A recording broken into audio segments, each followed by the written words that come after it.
अस्सलाम वालेकुम नाजरीन, मैं हूं आपका होस्ट गुल अली और आप देख रहे हैं प्रोग्राम सब चलता है आम टीवी पर।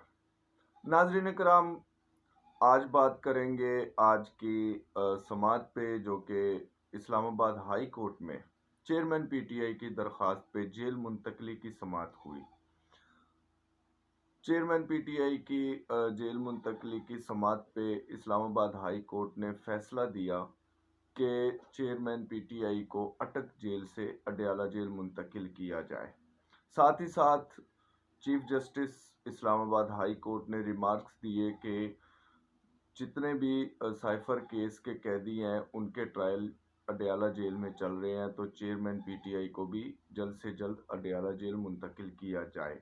लेकिन ताहाल चेयरमैन पीटीआई अडयाला जेल में मुंतकिल नहीं हुए और वो अटक जेल में ही है। अटक जेल हुकाम का कहना है कि चेयरमैन पीटीआई का जुडिशल रिमांड कल पूरा होना है और कल साइफर केस की खुसूसी अदालत ने समाअत करनी है अटक जेल में। दूसरी जानिब अटक जेल हुकाम का कहना था कि हमें अदालत से कोई तहरीरी हुक्मनामा नहीं मिला चेयरमैन पीटीआई की मुंतकिली की, तो चेयरमैन पीटीआई को मुंतकिल नहीं किया गया। अब नाजरीन कराम, देखा जाए तो यहाँ पर एक हमें दोहरा मयार नज़र आता है, और वो दोहरा मयार क्या है?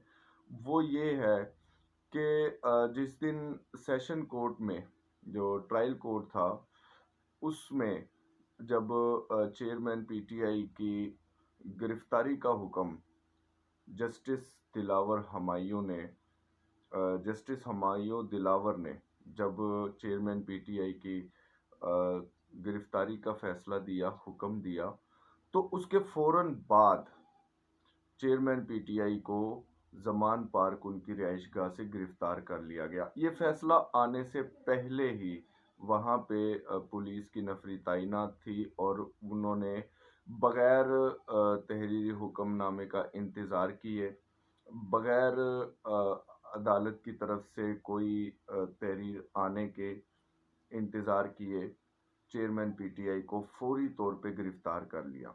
ना उनके पास कोई तहरीरी हुक्मनामा था, ऐसे ही था कि जैसे इनको पहले ही पता है कि अदालत ने देना ही फैसला ये है कि चेयरमैन पीटीआई को गिरफ्तार कर लिया जाए, और वो सबके सामने ही है।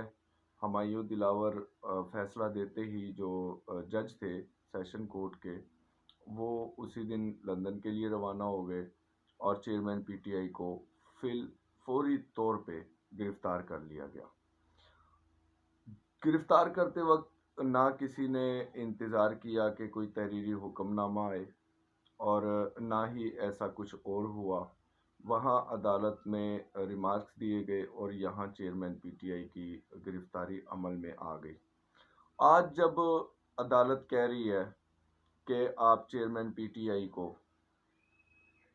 जेल मुंतकिल करें, तो जेल हुकाम कह रहे हैं कि जी हमारे पास तहरीरी हुक्मनामा नहीं आया।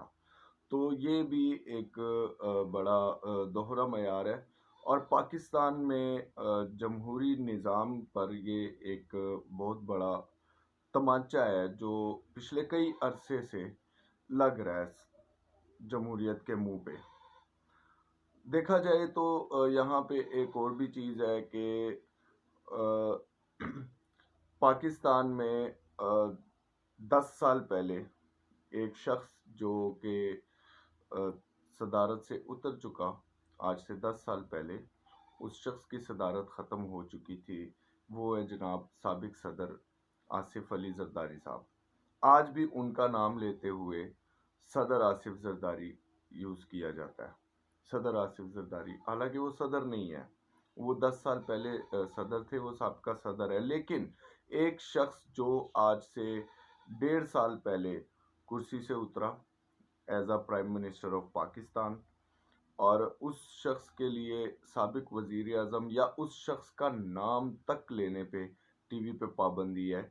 उस शख्स की पार्टी का नाम लेके उसको उस पार्टी का चेयरमैन बताया जाता है, ना तो उस शख्स का नाम लिया जाता है टीवी पे, ना उस शख्स के लिए साबिक वज़ीर आज़म का लफ्ज़ यूज़ किया जाता है। अगर उस शख्स के लिए फैसला उस शख्स के खिलाफ आता है, तो सेकंड्स में पुलिस और सारे जितने भी इदारे हैं पाकिस्तान के, सब के सब हरकत में आ जाते हैं। और अगर उस शख्स के हक में कोई एक आधा फैसला आ जाता है, तो फिर पाकिस्तान में एक सर्द जंग शुरू हो जाती है और उस फैसले को मानने से इनकार कर दिया जाता है। तौहीन अदालत की जाती है और टका के की जाती है। लेकिन यहाँ पर थोड़ा-सा जो मसला है वो ये भी है कि आज तक तौहीन अदालत में किसी अदालत ने कोई कार्रवाई नहीं की, और यही वो वजह है जिससे सबको मौका मिलता है कि वो बार-बार तौहीन अदालत करें, और वो करते जा रहे हैं। तो नाज़रीन इकराम, आज की वीडियो सिर्फ़ इतनी ही थी। मिलेंगे इंशाल्लाह अगली वीडियो में। वीडियो पसंद आई हो तो चैनल को लाइक करें, आम टीवी चैनल को सब्सक्राइब करें, वीडियो को शेयर करें। फ़िलहाल अपने होस्ट को इजाज़त दें। कल मिलेंगे इंशाल्लाह एक नई वीडियो के साथ। अल्लाह हाफ़िज़।